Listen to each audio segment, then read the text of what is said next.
Welcome to Gospel Tangents, the best source for Mormon history, science, and theology. I'm Rick Bennett. Did you know that Joseph Smith had a pistol when he was in the Carthage Jail? He actually used it to fire at the mob. So, a lot of critics complain that this shows that Joseph didn't go like a lamb to the slaughter. I'm going to ask Dr. Casey Griffiths about it, and we'll talk about that issue of the gun and the issues surrounding it. So it's going to be a fun conversation. Casey is the author of 50 Relics of the Restoration, and I'm going to be giving away a free copy of this book. It's autographed by Dr. Casey Griffiths as well. So if you'd like to sign up, go to gospeltangents.com/newsletter, and you could have a chance to win this copy of the book. So now back to our conversation. So I know another object in there that was pretty interesting to me, and especially as you kind of told me a little bit of the backstory. A lot of people aren't aware that Joseph Smith had smuggled a gun into the Carthage Jail. Yeah, there could be a whole subgenre about objects linked to the martyrdom of Joseph Smith. In fact, if somebody came forward with an object, more often than not, it was something linked to Joseph Smith's death. When we finally settled on it, there's a whole bunch of stuff and a whole bunch of objects we could have included, and some of them didn't wind up in the book, and it kills us. But that's in part two, hopefully.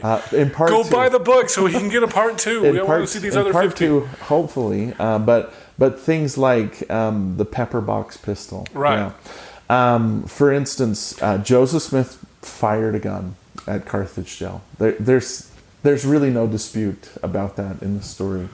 There was a pepper. There are a lot of people that are like surprised to hear that, though, right? Yeah, and some people that shy away from sharing it because there are some people that will say, well, if Joseph Smith fought back, how can he be a martyr? Exactly. Well, and you get that from anti-Mormons a lot. Yeah, a lot of times. If Joseph Smith's such a righteous person, then why did he fire a gun at the people that are attacking him? Well, if 200 people are coming to kill you, and by the way, in the timing, he fired the gun after Hyrum Smith had been killed. So at this point, he knows their intent is to kill everybody in the room. Right.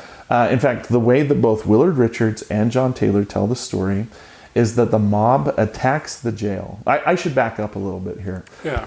While Joseph... And before you do, I just want to share something. I just recently, and I don't want to give away the name of the book or the movie, but there's a very critical movie on Amazon Prime, and so you can find it. I probably gave away enough information in there. But they said that they talk about Joseph's martyrdom, and they make it sound as terrible as possible. That he had a gun and that he killed 2 people, which is not true. Mm-hmm.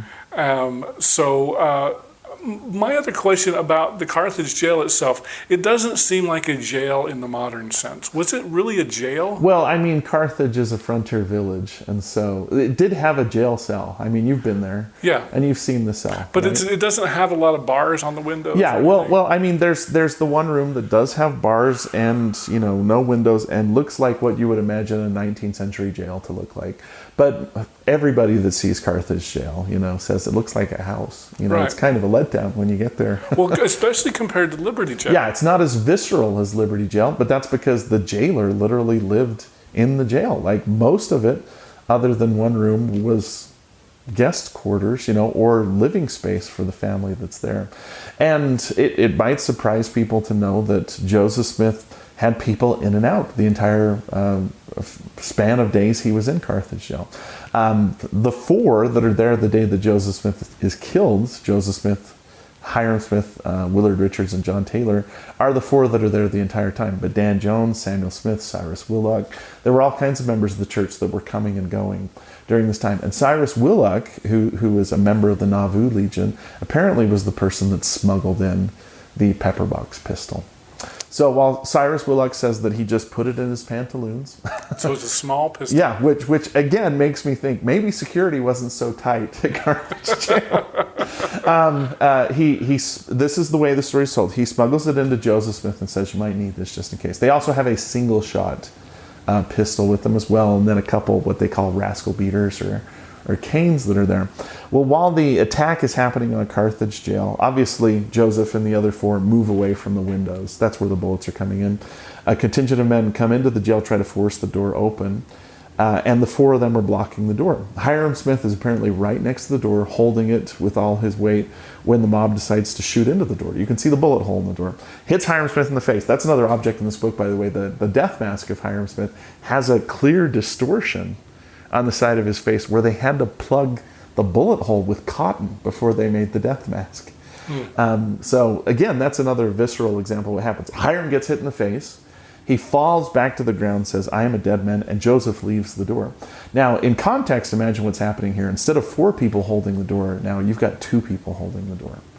And John Taylor, who's one of the people holding the door, he's there parrying off the guns that get stuck in the door, said that Joseph went over and knelt down next to Hiram and said, "Oh, dear brother, Hiram." And Hiram dies. And after that, John Taylor said Joseph calmly and deliberately walked over to the desk bureau and pulled out the pepper box pistol. So in context, at this point, Hiram is dead. Joseph knows that they are coming to kill them all. He picks up the gun, according to John Taylor, and I don't know why John Taylor said deliberately and calmly. I think he was trying to make the point that this wasn't an act taken in anger. It was a logical act taken in the moment. Joseph walked over to the door, put the pepper box pistol around the edge of the door, and discharged all the chambers. Only 3 of the 6 chambers fired, according to John Taylor, which was common with a weapon of this type. And we don't know, again, if Joseph Smith killed anybody. The sources range from he wounded several people to nobody was hurt to 2 people were killed. But nobody's willing to kind of say, yeah, I got shot by Joseph Smith at Carthage Jail. Well, what I heard, and I believe this is in Dallin Oak's book, Carthage Conspiracy, was there were a few people that were injured, and clearly they were there. Yeah. In order to get shot, you obviously were there. Yeah. But they refused, or they left town and weren't arrested or subpoenaed. Yeah, well, Carthage Conspiracy is a great book, partially because it exposes some of the fallacies that we have about Joseph Smith's martyrdom. Number one, calling it a mob is really kind of pressing the point. It's not a mob. It's an organized assassination. And saying that we don't know the people in the mob, we knew the people that were in the mob. I mean, there were 6 people indicted for Joseph Smith and Hiram Smith's murder. And they were there. But none of them had bullet holes. Yeah, yeah. So who's in the place dodging the pepper box pistol? Well, I would say this. Let's logic this for just a moment. If 200 armed people are coming to kill you and they have already killed 1 member of your group and you have a gun, you're going to use it. Right. It doesn't disqualify you from martyrdom status. And Joseph Smith's action that he took there functionally may have saved the lives of the 2 other people still alive in the room. Right. I mean, the people that are trying to break into the room are cowards. They think that they're completely unarmed and are fish in the barrel. And when Joseph fired back, he sent a message that they weren't necessarily unarmed. So the mob doesn't make the attempt to bust into the room, even after John Taylor leaves the door and there's only 1 person there. The mob doesn't make it further than the doorway because Willard Richards never leaves. That's the reason why Willard Richards doesn't get hurt, by the way. He's trapped behind the door when they shove it open. But this does give them pause long enough that they don't force their way into the room. Probably because they don't know what kind of weaponry Joseph and Hiram have. The other interesting wrinkle to the story is that there are actually 3 pistols that claim to be the pepper box pistol Joseph Smith used. At various different times, there have been reasons why we may have thought it was this pistol or this pistol. In 2015, the Church History Museum, for instance, did a complete revision. They did a renovation of their main display. And they took out the pepper box pistol that had been on display for a number of years. And now they've replaced it with the second pepper box pistol. The reason why was when they took out the pepper box pistol that had been on display, they found out that the firing mechanism in it had been patented the year after Joseph Smith was killed. So it's probably not the pepper box, unless we're really missing something, it's not the pepper box pistol. And what's interesting is the gun that's on display now is significantly smaller. It is the sort of gun that a person could put in their pantaloons and it wouldn't be obvious that they're carrying a gun into Carthage Jail. If you see it too, I mean, in size, it would have fired what's about a .22 caliber bullet, in our understanding. a thing that would make a lot of noise and a lot of smoke, but wasn't firing a large caliber projectile. So I'm not saying Joseph Smith didn't have the intent to harm or even kill the people that are trying to attack him. I'm saying put on your common sense hat for a moment and ask yourself, if you were in the situation and you had a weapon like that, would you use it? Yeah, it doesn't disqualify you from being a martyr in any sense of the word. Right. In fact, his actions may have saved the life of John Taylor and Willard Richards because the mob backed off a little bit. And that's another way that an object can kind of give you a different spin on a story. Like, another controversial aspect of Carthage Jail, and this is an object that I believe did not make it in the book, was John Taylor's watch. Oh, John Taylor. because he got shot, right? Yeah, well, that's the way the story's told, and that may have been what happened. Like, honestly, John Taylor's descendants believe sincerely, and John Taylor believed sincerely, that what happened was after Joseph Smith fires the gun, Joseph Smith said, hold them off as long as you can, Brother Taylor, and John Taylor ran to the window. John Taylor runs to the window, and on the way there, he is shot in the leg. It produces an involuntary reaction that causes him to fall forward. And at that point, John thought he was going to fall out the window, but he says he was forced back into the room. And what John Taylor believed had happened was that a bullet had hit his pocket watch and forced him back into the room. Now, that may have been what happened. If that is what happened, though, it was miraculous. Because we did the Church History Museum did a similar Mythbusters sort of challenge where nice. They took a similar watch and fired a similar caliber bullet at it, and the watch just blew apart. Oh, really? Yeah, and the watch that we have right now shows forcible damage, like it was hit by something. The gears in the watch have been driven forward through the watch face, but like it hit into something really hard. And so what some people think happened, and again, nothing settled here, is that when John was shot, he fell and he hit into the windowsill so hard that he shattered the watch. Oh. Now, to John, it's all confusion and gunfire, and he wasn't lying when he said he thought that the bullet had hit it. In fact, when we went back and we investigated a little bit, we found out that the way John Taylor told the story was he's so badly shot up when it's over, he doesn't know what happens. Willard Richards goes and gets a doctor, and John Taylor has to spend 2 weeks convalescing in the town where Joseph Smith got killed. I mean, that's a part of the story that we don't bring up, is that John Taylor has to stay in Carthage for 2 weeks after the martyrdom. Do we know how many bullet holes or bullets he was shot with? It was a bunch. If I remember right, and I might be wrong here, he's hit in the leg, he's hit in the wrist, he has a fist-sized chunk of flesh blown off of his hip. All gory, visceral stuff. I did a recording of this for the Mormon channel, and they were like, you can't say a fist-sized chunk of flesh was blown off his hip. Like, kids are going to listen to this. And I was like, well, that's what John Taylor said. And they were like, okay, but tone it down a little bit. The viscera is getting to be too much for us. He's in bad shape. He's in bad shape, and it affects him for the rest of his life. In fact, one of my favorite stories about John Taylor, maybe you've heard this, is that in 1857, when the army is on its way to Utah, the army sends an advance captain to secure supplies, and he's in a congregation, and John Taylor is preaching. And John Taylor is talking about how the army is coming and it's unjust and they're doing the wrong thing, and he starts to get so animated that Brigham Young reaches over and tags on and pulls on his coattail a little bit, like, hey, tone it down. And if Brigham Young is telling you to tone down your rhetoric, you know you've gone too far. But according to people that are there, John Taylor pauses, he turns around and looks at him and goes, Brigham, let go of my coat. The bullets in me still hurt. And at that point, Brigham Young is like, all right, say what you got to say. And John Taylor just goes on this screed against the persecutors, against the church. Well, that's part of the story too. Well, the way John Taylor tells the story is that a few days after the martyrdom, they brought his watch to him. So obviously they have to operate on him, so his clothing is taken off, including whatever's in his pocket. They had placed his watch in an envelope, and when he opened the envelope, he said that the glass on the watch had been turned into sand, like it had been pulverized. That's the first thing that happens, is it pours out. The watch comes out, and he sees that the watch has had damage done to it. And he came to the conclusion of, well, what must have forced me back in the room was a bullet hitting the watch. And that's how the story gets told to posterity. Like I said, there's still members of the Taylor family, Mark Taylor, who I respect very greatly, who believe that's what happened. And that may be what happened. I'm just saying, if that's what happened, it was miraculous.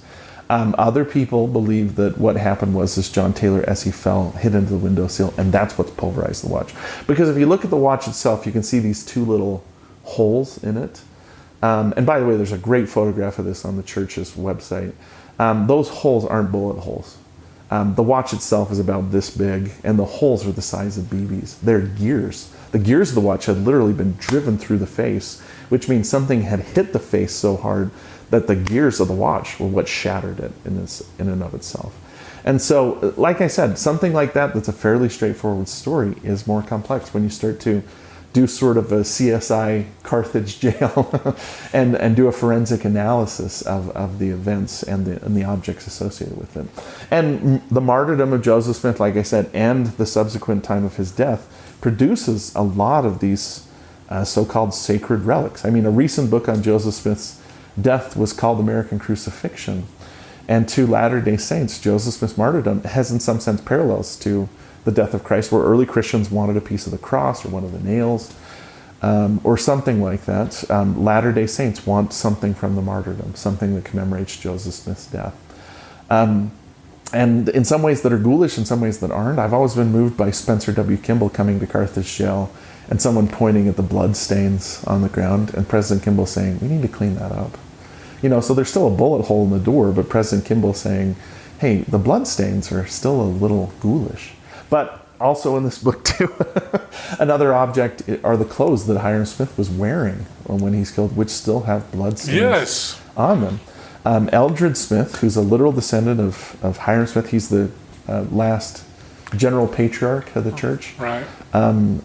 Used to bring around Hiram Smith's clothes and objects linked to the martyrdom and share firesides with them. When he passes away, he donates them to the church, and they're now on display at the Church History Museum, and they allowed us to photograph that. So, yeah, a lot of cool stuff surrounding the martyrdom that you can just kind of forensically examine in this book. We might not have the right gun.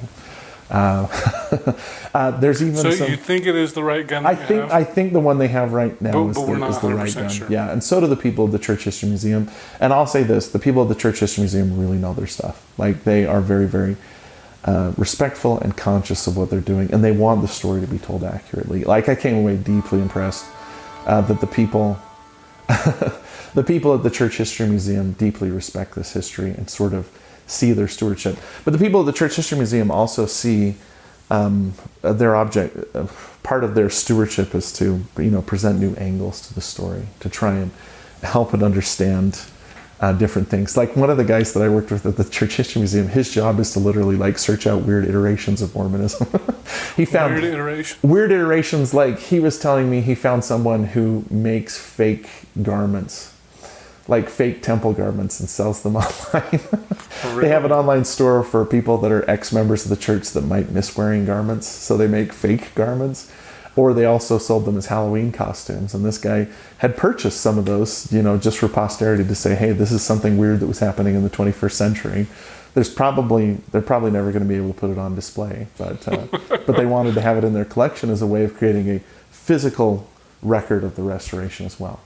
So we have written records of the restoration, but one of the things that this book allowed us to explore was the rich history of physical objects linked to the restoration too. That in a religion that's still less than 200 years old, it's not that difficult to find something that was Brigham Young's or that belonged to Joseph Smith, and to use it to sort of tell the story of the restoration. I hope you enjoyed our conversation with Dr. Casey Griffiths. In our next conversation, we'll talk about some recent changes that could have a big impact on church history. Mary Jane and Susan both argued that it wasn't the 19 to 18 change, it was the 21 to 19 change for women that changed it. Like, they pulled out a couple statistics that noted the shift in the missionary force of the church. That it had gone from being about 4-1 for males to being about a 50-50 split between males and females. And they pushed back by saying, don't you think that having so many more female returned missionaries is going to have an impact on the church? And I had to kind of back off and say, yeah, it seems like that is going to be consequential in the overall history of the church. That in the history of age changes, that might be the most significant age change that's happened so far. Thanks for listening. If you'd like to hear the entire interview uncut, sign up at patreon.com/gospeltangents, and for $5 a month you can hear the entire interview without any interruptions. If you'd like to see the whole video, that's just $8 a month, and you can sign up either at youtube.com/gospeltangents or on our website at gospeltangents.com and click the yellow subscribe button. Or you can go to patreon.com/gospeltangents, and I'll just need to make sure that we're Facebook friends, and I'll add you to our insiders group, and you can see the entire interview uncut. If you'd like to get PDF transcripts of our interviews, those are just $10 a month. And for just $15 a month, I will send you paperback versions of our transcripts as soon as they come out. Or, of course, you can buy them on Amazon as well. Go to Amazon.com and do a search for Gospel Tangents interview, and you can see all of our transcripts there. Don't forget to sign up for our updates at facebook.com/gospeltangents. Of course, you can follow us at Gospel Tangents on Twitter. To hear our interviews updated to your podcast player, go to tinyurl.com/gospeltangents and make sure you give us a 5-star review. And of course, you should show your support for Gospel Tangents with one of these cool t-shirts like this green one, or light blue, sport gray, royal blue, purple, of course black, beautiful gold, and of course Utah red. I've probably left out some colors, but if you want to see more, go to gospeltangents.com/shop and you can get one of these. So once again, thanks for listening. Click here to subscribe, here for a transcript, and over here we've got some more of our great videos. Thanks again.